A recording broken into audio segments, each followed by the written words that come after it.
سمجھ بھی جاؤ اولیاء اللہ اس لیے کہتے ہیں کہ جب آپ ذکر کریں تو ذکر کے بعد چند لمحوں کے لیے آنکھیں بند کر کے سانس کے ذریعے بھی ذکر کیا کریں، اللہ سانس کے ذریعے ہو، تاکہ یہ جو سانس انسان کی جس کے ساتھ انسان کی نظام زندگی چل رہا ہے وہ سانس بھی گواہ ہو جائے کہ اس سانس کی نالیوں کے ذریعے بھی اللہ کے اس بندے نے خدا کا ذکر کیا ہے۔ تو قرآن حکیم فرقان مجید میں اللہ تعالیٰ فرماتا ہے کہ جب شیطان انسان کو گھیر لیتا ہے اور وہ بندہ جو متقی ہوتا ہے اس کے اوپر جب شیطان جو ہے وسوسہ ڈالتا ہے تو پھر اللہ تعالیٰ فرماتا ہے کہ میں اپنے بندے کی زبان پر اپنا ذکر جاری کر دیتا ہوں۔ پھر میں جب خدا کا ذکر آتا ہے تو پھر کیا ہوتا ہے؟ پھر فرمایا کہ اللہ کے ذکر کے اندر اتنی بڑی برکت ہوتی ہے کہ نبی اکرم صلی اللہ تعالیٰ علیہ وسلم نے فرمایا کہ جو ہے وہ اللہ کے ذکر کی برکت سے خدا اس کو شیطان کے چنگل سے بچا لیتا ہے۔ تو اس کا معنی کیا ہے؟ اس کا معنی یہ ہے کہ جب بھی آپ کا دل پریشان ہو کہ میں نیکی کرنے سے شیطان روکے تو اس وقت پڑھے اعوذ باللہ من الشیطان الرجیم۔ شیطان سے بچنے کا وظیفہ کیا ہے؟ اعوذ باللہ من الشیطان الرجیم۔ پھر شیطان سے بچنے کا دوسرا وظیفہ کیا ہے؟ ولا حول ولا قوت الا باللہ العلی العظیم۔ جب بھی ذہن میں برا خیال آئے، جب بھی سستی آئے نماز کے لیے تو یہ پڑھ لیا کریں ولا حول ولا قوت الا باللہ العلی العظیم۔ اور انسان کی جو زندگی گناہ والی زندگی ہوتی ہے اس کے اوپر اس کی زندگی کے اتنے بڑے اثرات ہوتے ہیں کہ مولا کائنات تاجدار حل عطا مولا مشکل کشا حضرت علی المرتضیٰ کرم اللہ وجہہ الکریم کی محفل لگی تھی، مجلس لگی تھی حضرت علی المرتضیٰ کی۔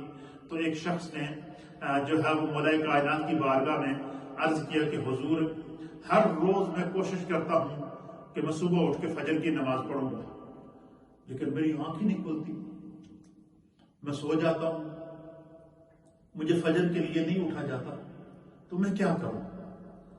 اور اس کی وجہ کیا ہے؟ حالانکہ میں چاہتا بھی ہوں کہ میں نماز پڑھوں، لیکن جو ہے وہ فجر میں میری آنکھ نہیں کھلتی۔ یہ ایک عجیب و غریب میرے ساتھ پریشانی ہے، تو آپ اس کا کوئی حل بتائیں۔ حضرت مولا کائنات جناب علی المرتضیٰ کرم اللہ وجہہ الکریم نے آپ نے فرمایا کہ یہ میں بتاؤں کہ یہ کس وجہ سے ہے؟ آپ نے وجہ بھی بیان کر دی اور اس کا علاج بھی بتا دیا۔ اور ہم سب کے اندر اکثر یہ بیماری پائی جاتی ہے کہ ہم فجر کی نماز میں کیا ہوتے ہیں؟ سو جاتے ہیں، رات کو 1-1 بجے تک 2-2 بجے تک ہم جاگیں گے، ڈرامے دیکھیں گے، فلمیں دیکھیں گے، گھر میں بیٹھے رہیں گے، گپیں لگاتے رہیں گے، سوشل میڈیا پہ کھیلتے رہیں گے، لیکن فجر میں ہماری آنکھ بند ہو جائے گی تو آنکھ نہیں کھلتی۔ یہ مسئلہ لے کر ایک شخص کس کے پاس آیا؟ حضرت علی المرتضیٰ کرم اللہ وجہہ الکریم کے پاس۔ تو مولا کائنات حضرت علی المرتضیٰ رضی اللہ تعالیٰ عنہ نے فرمایا کہ اس کی ایک وجہ یہ ہے کہ جو تم دن بھر گناہ کرتے ہو، کیا کرتے ہو؟ دن بھر صغیرہ کبیرہ گناہ تم سے سرزد ہوتے ہیں، تو تم جب رات کو بستر پر جاتے ہو تو وہ جو گناہ ہے تمہارے، وہ گناہ جو ہیں جب رات کو تم بستر پر جاتے ہو تو وہ گناہ تمہارے ہاتھوں کی ہتھکڑیاں بن جاتے ہیں، وہ گناہ تمہارے پاؤں کی بیڑیاں بن جاتے ہیں، وہ گناہ تمہارے گلے کا توق بن جاتا ہے۔ کیا کرتا ہے؟ اچھا، وہ گناہ تمہیں اس طرح جکڑ لیتے ہیں کہ تمہیں پھر وہ نیکی کے لیے اٹھنے نہیں دیتے۔ اچھا اس کی مثال دیکھیں، جب کسی جانور کو آپ ذبح کریں تو ہم کیا کرتے ہیں؟ اس کے پاؤں کو باندھتے ہیں، جوٹ ڈالتے ہیں، کیونکہ جب کسی جانور کو جوٹ ڈال کے اس کے پاؤں باندھ لیں تو پھر وہ طاقت کے باوجود اٹھتا نہیں ہے، وہ بیٹھا ہی رہتا ہے۔ تو حضرت مولا کائنات نے فرمایا کہ جو شخص فجر میں نہیں اٹھتا اس کا ایک سبب یہ ہے کہ وہ جو دن بھر گناہ کرتا ہے وہ گناہ اس کے ہاتھوں کو باندھ لیتے ہیں، وہ گناہ اس کے پاؤں کے بیڑیاں بن جاتے ہیں، وہ گناہ اس کے گلے کا توق بن جاتے ہیں۔ تو مولا کائنات نے فرمایا کہ میں تمہیں ایک آسان وظیفہ بتاؤں فجر کی نماز میں اٹھنے کا۔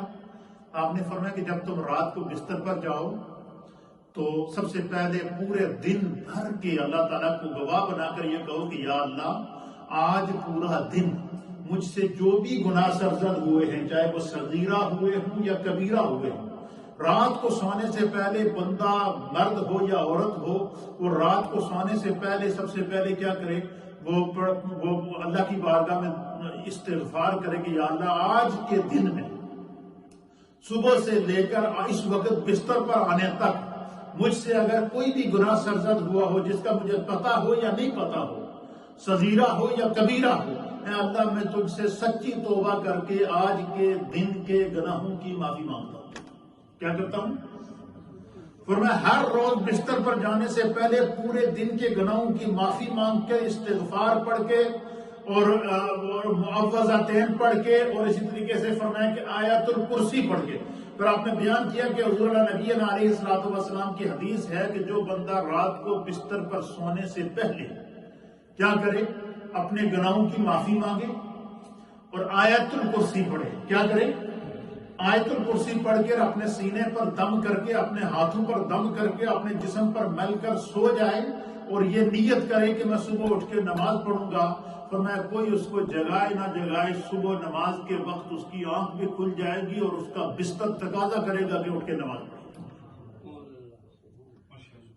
اس کا بستر اس کو تقاضا کرے گا۔ پھر فرمایا کہ نبی پاک نے فرمایا کہ جو شخص رات کو سونے سے پہلے آیت الکرسی پڑھ کے سوتا ہے، اللہ تعالیٰ اس کے کمرے پر، اس کے بستر کے قریب، اس کے دروازے کے اوپر ایک فرشتہ مقرر کر دیتا ہے، اور وہ فرشتہ، اس کی ڈیوٹی یہ ہوتی ہے کہ میرا بندہ آرام کر رہا ہے، اس کے کمرے میں شیطان داخل نہ ہو۔ کیا نہ ہو؟